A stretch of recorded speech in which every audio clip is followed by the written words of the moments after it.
Allot மணி சேனலுக்கு வருக வருக. நான் செபி ரெஜிஸ்டர்டு ஃபினான்ஷியல் அட்வைசர் கிடையாதுங்க. நான் எஜுகேஷனல் பர்பஸுக்காக என்னுடைய பர்சனல் எக்ஸ்பீரியன்ஸை நான் ஒரு 20 வருஷமா மார்க்கெட்டில் இருக்கேன். அதை தான் உங்கள்ட்ட ஷேர் பண்ணுறேன்.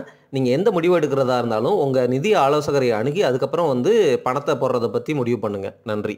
அலாட் மணி சேனலுக்கு வருக வருக. இந்த சேனலுக்கு இன்னும் நீங்கள் சப்ஸ்கிரைப் பண்ணலைன்னா தயவு செஞ்சு சப்ஸ்கிரைப் பண்ணிக்கோங்க. பெல் பட்டனையும் கிளிக் பண்ணிக்கோங்க.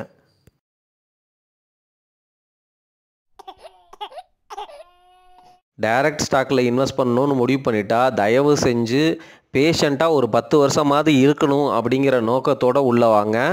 அதுக்கப்புறம் நீங்கள் செலக்ட் பண்ணுற ஸ்டாக்குங்கிறது ஒரு ஸ்ட்ராங் பிளேயராக இருக்கணும். 15 வருஷம் கழிச்சும் அந்த கம்பெனி இருக்கணும். அந்த கம்பெனி நல்லா பிஸ்னஸ் பண்ணிகிட்டு இருக்கணும். இப்போ அந்த ஸ்டாக் ப்ரைஸ் கீழே விழுந்துச்சு. அதுக்கு காரணம்னு பார்த்தீங்கன்னா செக்டர் நல்லா இல்லாமல் இருக்கும், அல்லது அந்த கம்பெனிக்கு ஏதோ ஒரு ஸ்ட்ரகிள் இருக்கும், அல்லது அந்த மார்க்கெட்டே ரெசஷனில் இருக்கும். யூஎஸ் எக்கானமி, இந்தியன் எக்கானமி, அந்த மாதிரி ரீசன்னால் கீழே போகிறது சர்வசாதாரணம் தான். ஆனால் ஸ்ட்ராங் பிளேயர் அப்படிங்கிறவர் மார்க்கெட் திருப்பி எந்திரிக்கும் பொழுது எந்திரிச்சிருவார். பெரும்பாலும் நீங்கள் ஸ்மால் கேப் ஸ்டாக்கெல்லாம் வாங்கினீங்கன்னா நல்ல ப்ரைஸில் ஏறி இருக்கிறப்ப வாங்கினீங்க அப்படின்னா உடஞ்சி அதில் பாதாளத்துக்கு போயிடும். ஆனால் எக்கானமி ரெக்கவர் ஆகும், செக்டர் ரெக்கவர் ஆகும், அந்த ஸ்டாக்லாம் எந்திரிச்சு வராது. அதனால் ஒரு ஸ்ட்ராங் பிளேயர்னால் யார், ஒரு குவாலிட்டி பிஸ்னஸ்னால் என்ன அப்படிங்கிறத நீங்கள் எப்படி கண்டுபிடிக்கணும் அப்படிங்கிறத கற்றுக்கங்க. டாப் லெவல் அனாலிசிஸ் ரொம்ப ரொம்ப இம்பார்ட்டண்ட்.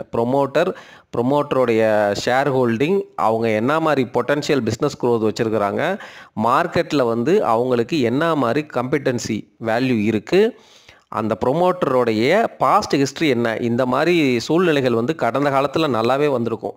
அந்த மாதிரி சூழ்நிலைகளில் என்ன மாதிரி இந்த ஸ்டாக் பெர்ஃபார்ம் பண்ணி எந்திரிச்சு வந்திருக்கிறாங்க, அதனுடைய ஹிஸ்ட்ரி என்ன அப்படிங்கிறத தயவு செஞ்சு புரிஞ்சுக்கோங்க. திருப்பி நான் சொல்கிறது என்ன அப்படின்னா, ட்ராப்பில் மாட்டாதீங்க. ஸ்மால் கேப்பும் மிட் கேப்பும் பஞ்சு பஞ்சாக பறக்க ஆரம்பிச்சிருச்சு. 2 தடவை நல்ல இண்டிகேட்டர்ஸ் கொடுத்துருச்சு. இன்னமும் கொடுக்கலாம், கீழே போகலாம்னு எதிர்பார்க்கப்படுகிறது.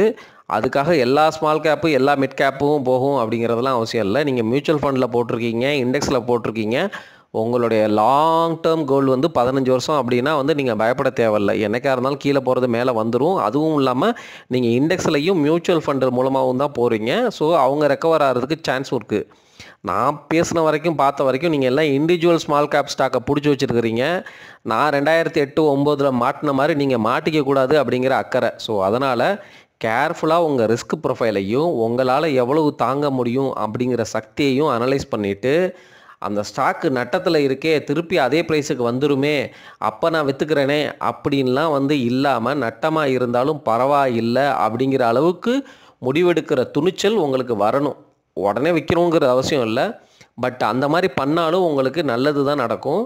மார்க்கெட் ரொம்பலாம் பெருசாக உடஞ்சிராது அப்படிங்கிறது தான் பாயிண்ட்டு. அதாவது என்னென்னா, நான் சொல்கிறது மார்க்கெட்டுங்கிறது நிஃப்டி. ஏன்னா லார்ஜ் கேப் எல்லாமே நல்ல வேல்யூவேஷனில் இருக்குது. உடஞ்சாலும் நிஃப்டி இன்னும் ஒரு 10% உடையிறதுக்கு தான் 60% வாய்ப்பு இருக்குது. அதுக்கு கீழேயும் போகிறதுக்கு வாய்ப்புகள் ஒரு 10% தான் இருக்குன்னு வச்சுக்குவோம். இன்னும் ஒரு 10% கீழே போகுது, 21,000 to 22,000 அந்த ரேஞ்செலாம் போகுது அப்படிங்கிற மாதிரி இருந்துச்சுன்னா இன்னும் காசு நல்லா பறக்கும். ஆனால் இந்த நிஃப்டி டைம் கரெக்ஷன் போகும் அப்படின்னு எதிர்பார்க்கப்படுதுங்க. அட்லீஸ்ட் ஒரு வருஷமாவது டைம் கரெக்ஷன் போகும் அப்படின்னு எதிர்பார்க்கப்படுகிறது. நம்ம எக்கானமி அந்த இண்டிகேட்டர்ஸ் எல்லாம் இன்னும் ஒரு 2 குவார்ட்டரில் திருப்பி நல்ல பாசிட்டிவ் இண்டிகேட்டர்ஸ்லாம் காட்டினாங்கன்னா மேனா ஏறலாம். மற்றபடி நம்ம மார்க்கெட்டில் இது வரைக்கும் நம்ம கடந்த 5-6 வருஷமாக நல்ல பியர் மார்க்கெட்டே பார்க்கல. கொரோனா ஒரு ஷார்ப்பு கிராஷ் தான், நல்ல டைம் கரெக்ஷனை பார்க்கல. நீங்கள் எல்லா ஸ்டாக்கையுமே அதனுடைய ஸ்டாக் ப்ரைஸ் ஹிஸ்ட்ரி எடுத்து பாருங்கள், பல வருஷத்துக்கு ஃப்ளாட்டாகவே கிடந்திருக்கும். நீங்கள் நல்லா பாருங்கள், பல வருஷத்துக்கு ஃப்ளாட்டாக கிடந்திருக்கும்.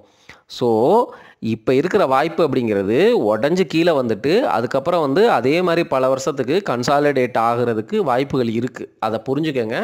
ஸோ ஸ்மால் கேப் இல்லாமல் 10 வருஷத்துக்கு அப்புறம் நல்லா சாலிடாக நிற்கக்கூடிய கம்பெனிகளாக பார்த்து செலக்ட் பண்ணுங்கள்.